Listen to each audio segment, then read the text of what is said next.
He's not on the floor crying over two girls, is he? He's obviously opening up to you because he can see you're upset. This is the most offensive I've seen you get. You didn't get all this bug about behind Kayla, but you're really going to bat behind Rob. Yeah, because it's interesting watching Love Island. It teaches you a lot about relationships and, you know, different types of relationships, actually, romantic friendships and stuff. And I would rather a friendship where I have a friend like Lev who will sort of support me through the good and the bad, but will also not be afraid to call me out. The fact that Serena and Aaliyah continue to support each other's nonsense is shocking for me. It's shocking. They never hold each other accountable. We are yet to see a situation whereby they do that. And it's sad for Serena because the public will judge her differently to the way that they judge Leah. And I don't get why she doesn't see that. And this was more evident in movie night. And it's like, this is sad. This is really sad. She will need people to sort of sit her down and educate her. But I don't know whether she's willing to learn. Anyway, hey there. Thanks for stopping by. Welcome to my channel. It's Valerie. If you're new here, don't forget to subscribe. Click the like button. Turn on the notification bell for when I upload new videos. And definitely leave a comment. In this episode, I'll be reviewing Love Island USA, Season 6, Episode 22. If you've been here for a while, you know that I'm a hopeless romantic and I always root for love. I want people to find love. That's just me. But in Love Island USA, I am so put off at the idea that these people think they might have found love, in the sense that you have the three girls. You have especially Leah, Serena, and Janea. They kicked off on Recoupling night. And so the idea that they're now being rewarded by coupling up with these guys, or having these guys come back with their tails between their legs and saying, I'm back home, I want you, I choose you. I don't get it. I really don't get it. And I don't think this should be encouraged at all. Because you have, Aaron, he's kicking off because Kayla's trying to hold his feet to the fire. She's not good at holding his feet to the fire. So we are just going to go in circles until they decide to kiss and make up. He storms off because he feels like she can either believe him or they break up. And it's like, he knows he's got her under his palm. I said this right from the very first start when she kissed Hakim and they kicked off, and I said these two boys are very serious and are very scary.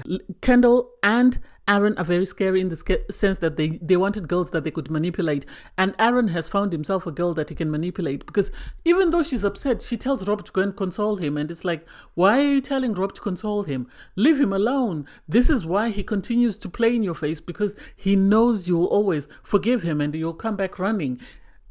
That doesn't make sense. You have Janea in soul ties with Kenny. They're making up. She's ecstatic. She's got this awkward laugh that she's making. I can't even describe it. It's just grating my nose at the thought of it, because she's pretending to be something that she's not, so that this little boy chooses her. And it's like, you don't need to stay till the very end, Janea. You've already got a following. They will follow you even if you leave the villa. Leave the villa with your head held high instead of pretending and trying to force something that's not there. Kenny is not it for her. Kenny is too young for her. Kenny is too immature for her. She needs someone who's more mature. And for her to be excited that, oh, he's going to choose me. Please sit down. That's not a prize. That really is not a prize. This reminds me of Serenity and Tyler, and we all know what happened. They left the villa. They were together for a couple of weeks, and then that was the end of it. They wouldn't acknowledge that they were together, and that was it, because he was a young boy. She was a bit more advanced in age, and this is the same template we have, and I don't see this lasting, really. I don't. They might surprise me. I don't know. You have Serena. Now she's calmed down.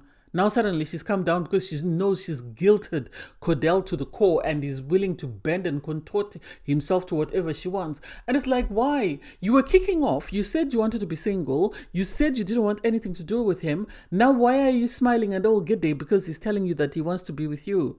What is it? So these girls threw a fit because they were worried the boys wouldn't pick them and they would go home.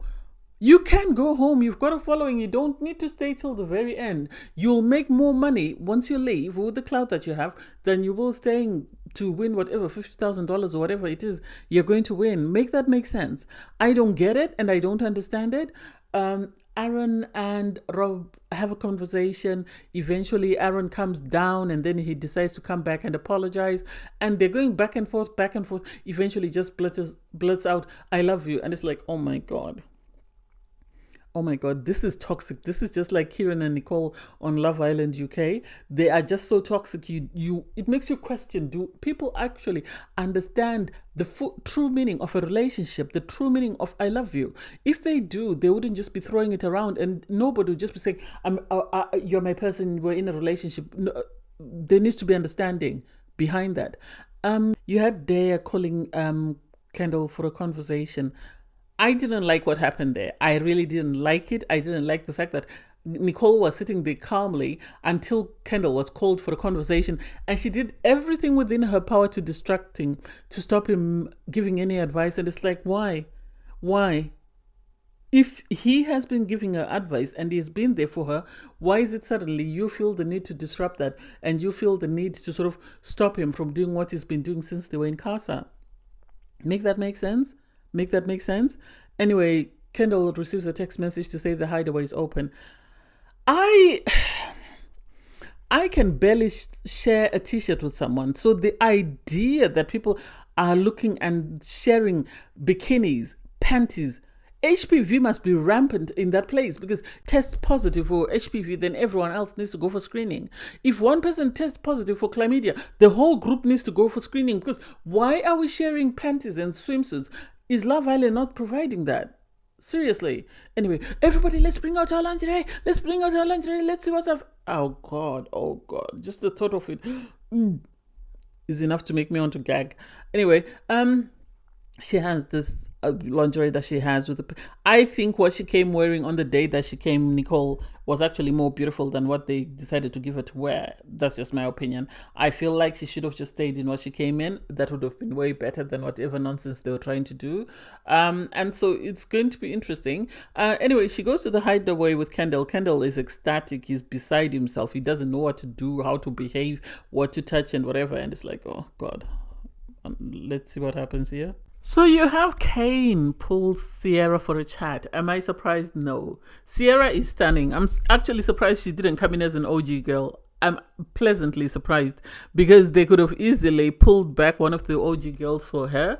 And so I'm surprised they kept her for Casa instead of bringing her as one of the OG girls, because I have a feeling guys would have been coming straight for her. So Kane has a conversation with her. He expresses his interest, and turns out even on recoupling day as Casa ended, they're already eyeing each other. So because she was more focused on Miguel, she didn't pay him attention, but now she's open to getting to know him. And I think they'll make a cute couple. Because she's very laid back. He's very laid back. I'm not sure how Miguel will feel when he sees all this mess going on, because he said he wants to still remain friends. I think he was planning on being friends with benefits. So I can't wait to see what happens there. You have, Kenny eventually pulls what's her name, Catherine, for a chat to tell her that, and she's busy saying to him, I know I can't ask you for a response. I'm enjoying myself here. I'm enjoying getting to know you, blah, blah, blah. I think she was just trying to extend it. I think she was trying to sort of keep the triangle going. And so for him to turn around and say, nah, I've decided on Janea, I don't know why he did that. I don't think that was the time to do that. I think he should have slept on it. But anyway, since he's already told Janelle that he really likes her, he has no choice but to be honest with the other girls. So it's sad for her, because she knows she's going home. Nobody else has paid her attention. And of the Casa girls, sadly, she's at the bottom of the list. I think if there were any single guy that were to come in, they would be more interested in Daya than they would be interested in her. And sadly, that's the honest truth. So it is what it is. You have Leah sit down for a conversation with Miguel. Miguel has been slick with it. He has been slick. And Leah, for someone who normally throws a fit, she's calmed down. Miguel has been good for her. He's calmed her down, because she's realized that she can't throw a fit, because he will just tell her the truth as is, whether she likes it or she doesn't. And she actually acknowledged this, that one of the things I like about you is you're very honest to a fault. So it's going to be interesting to see how long this sort of calm will continue, because Miguel wants to win. So if Leah's going to get him across the finishing line, that's it. It's sad that out of all the girls that were in the villa when Casa started, Liv is the only one whose guy hasn't stayed with her. He's already moving on to the next target because he said there's no spark. The Love Island USA villa is interesting because the girls that are coupled up with the older or more mature boys are very well behaved, whereas the ones with the younger boys are the ones that are throwing the fit, and it's like, make it make sense. Because Liv has a conversation with Sierra and she sort of tells her that, Kane has said you are in a friendship couple, or is in a friendship couple with you. He's not feeling the spark, so he's open to exploring. And she was upset. She kicked off, and even when she had a go at him, it wasn't as disrespectful as Serena did the other day, or the way Janea did. It was in oh, well, you said we're in a friendship couple. You should have come and told me. And that was it. And it's like, oh, okay. So you girls know who to play up to, because you know that if you misbehave with some of the other guys, they'll just tell you, okay, we're done, let's keep it moving. So you go to the ones that you can manipulate, and they are the ones you use tears and shouting and everything else to get your way. Anyway, the islanders go to sleep. In the morning, you have Serena having a conversation with Dea.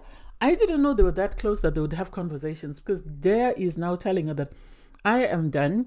I want to have a conversation with Cordell because I don't feel like there's any need for us to continue exploring anything because nothing is there. Because Cordell, in the morning, I told her I want to have a conversation, and she said, well, I want to have a conversation with you as well. So by the time he pulled her, I think she wasn't going to face the humiliation of him breaking up with her. This is why she broke things off with him at first. And she gave her a piece of her mind. Yeah, was it justified? Yes, it was. Yes, it was. Because she came in guns blazing, was all about him, gave him all the attention he needed, all the support, everything. Only for him, once he got back to the villa and Serena kicked off, to dump her on the side and pretend like he couldn't remember that he had brought someone with him. So I give her credit for sort of standing up for herself and actually telling him the truth about himself, because somebody needed to. Anyway, you have Kendall and Nicole come out of the hideaway. Everyone is excited. They tell everyone about their night, the fact that, they're exclusive. Well, they're now closed off. And it's like, yeah, it is what it is. If that's what you want for yourself, amazing. Although Kendall, I still have questions about Kendall. Kendall is happy as long as he's getting his way. So I don't know whether Nicole is ready for that or whether she's prepared for that, but that's just my opinion. You have Cordell pull Serena for a chat. This is where the childish behavior comes up, because he pulls Serena for a chat and is trying to tell her that he's the one who broke up with Dea. And it's like, seriously, Dea's already spoken to Serena and told her that she's going to break up with you. Why not just be honest and tell her the truth that, okay, we broke up, and just leave it at that, leave it at being vague, because he's trying to one up so that he can score points with Serena to say, okay, I made a choice, I chose you, I ended things with her. And this is not going to work, because Dea told Serena before they broke up, and she told Serena after they broke up. So the idea that he thinks he can get away with it, I really don't get it. And I'm so puzzled as to why he would feel the need to lie. There's no need to lie at all. Anyway, so Serena is asked, what do you want to do? Do you want us to continue? And it's like, why would she not want you to continue? She kicked off. There must be a reason why she kicked off. She can't start using tears now and pretending to cry and say, oh, I did. No, you kicked off for a reason. Tell him what the reason was and keep it moving. There's no need for you to continue to play these mind games. And then you have Janea running to console her. I don't get it. I hope Janea watches this when she leaves the villa, because at the end of the day, she is friends with people who are not her friends. That's the honest truth. She is friends with people who are not her friends. She puts herself out there for Serena and Leah all the time, and they barely put themselves out there for her. And so it doesn't make sense to me, and I don't get why she feels the allegiance to sort of be protective of them when they are not protective of her and her heart. So I don't know.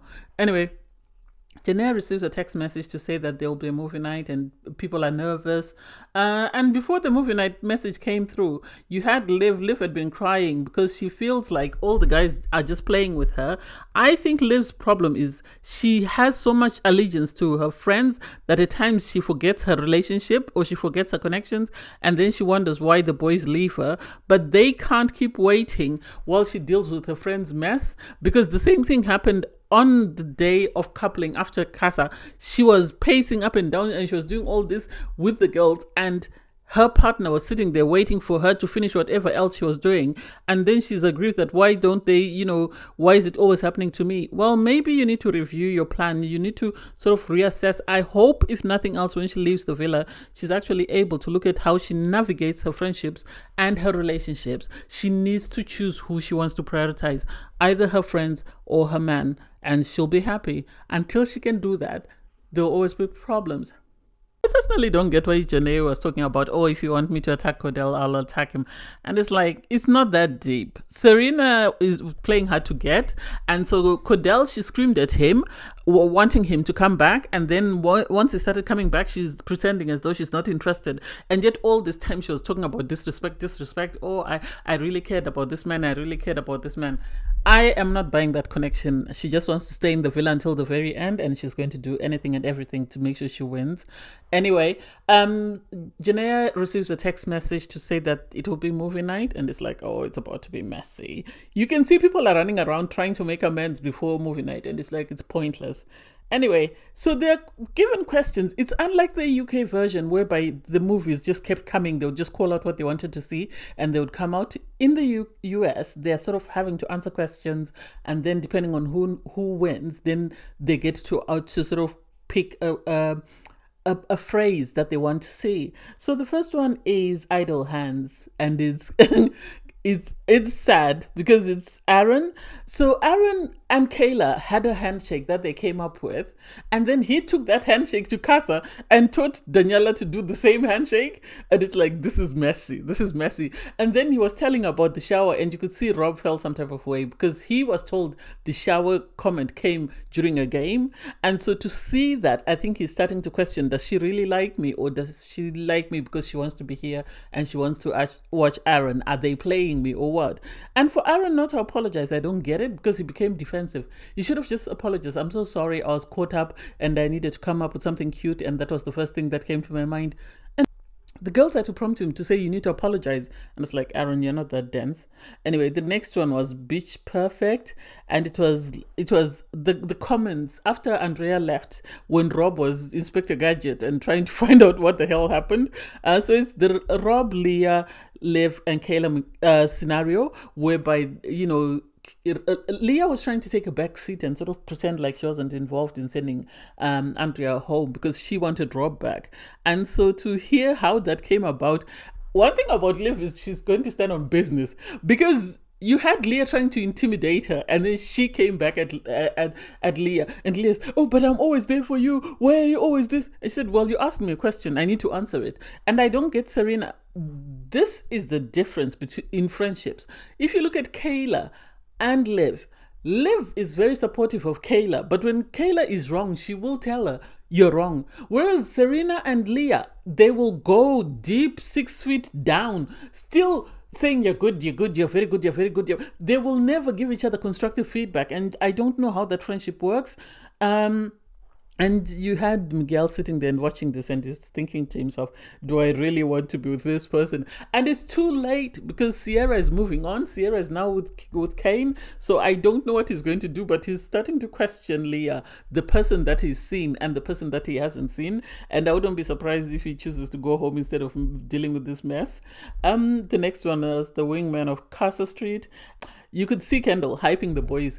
This is why I was surprised when you had Dare asking Kendall for advice, and then Nicole suddenly came and started interrupting him and hugging him and saying, I'm cold. And it's like, you're cold now because he's being asked a question. She didn't realize why these girls were asking Kendall. Kendall has been playing both sides. He's been playing the Villa girls, and he's also been playing the Casa girls, because he's been very supportive and very friendly with them. So they've felt comfortable in coming to him for advice. And when it was shown, he himself felt bad. He really felt bad. I don't get why Serena's, why are you encouraging that? You're dealing with people's emotions. And it's like, Serena, there's no emotion. There really isn't. Please keep quiet. The next one was Wet Hot American Summer. And it was Aaron and Daniela when they were sitting down, and he was trying to kiss her, and then he couldn't stand up because he was excited. And the comments about the shower came up. And you could tell, this is getting uncomfortable. I hope this doesn't lead to the breakup of Rob and Daniela, because he seems very cute with her. He seems very infatuated. So it would be sad if she were playing him. Aaron still has decided to keep quiet. Next one is she's just not that into you, and it's Serena talking about, Cordell. I don't know why this is all they showed us, because she said a lot of things about him. So I'm surprised that this is the only thing that they could think to show us. Her sort of talking to Leah and saying, oh, I asked him for his 5-year plan. He doesn't have a 5-year plan. I asked him, he's not very intellectual. I'm not intellectually stimulated. And it's like, well, you're not intellectually stimulated, but you're screaming and shouting and hollering around the villa because of this boy. You say he's younger than you. You say he's not that intellectual. Leave him alone then. It reminds me of Chaz. And we all know how Chaz played Serenity. Serena is going to cry with this little boy. She needs to leave him alone. I love the sarcastic little smile that Dea had after that comment, because she's thinking, thank God I walked out of this. They then showed the devil wears overalls, and everyone thought it was something to do with Rob. Turns out it was Leah and the girls bad-mouthing Rob. It was terrible. We all remember the comments Leah made. Hopefully this is a turning point for her, because the fact that at some point they were laughing, and it's like, why are you laughing? And for Serena, this is why I say Serena and Leah's friendship is toxic and they're mean girls.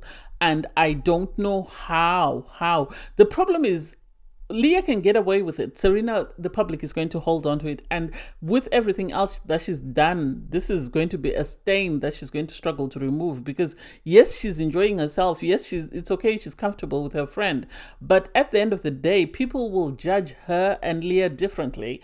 And so for her to have to say to Aaron, why are you more defensive for Rob than you were about your situation with Kayla? And it's like, it's not that deep. It really is not that deep. You don't need to go that far. If I were you, I would mind my own business, because you're lucky that the producers just showed just a little clip of all the things you said and done. Imagine if they'd shown some of the terrible comments you've made about Cordell or some of the other islanders, or even the way you've treated some of the girls, including the person you call your friend Janaea. How would you feel? So I like the fact that Rob was able to articulate how he was feeling and to sort of advocate for himself when the girls were trying to attack Aaron. And so I don't know. Leah will have to work hard to revamp her character after this, and hopefully this is a turning point even in her personal life, because I don't think this is the only place she's been this mean. I think this is a habit for her, and hopefully seeing this teaches her a lesson and she's able to sort of learn and grow from this and become a better person. Although Miguel is already questioning that situation. Miguel is questioning that situation because you could see by the look on his face that he's checking out. He's checking out, and it's going to be very difficult for her to win him back. But anyway, I digress. Thanks guys for watching. Please don't forget to like, share, comment, and subscribe.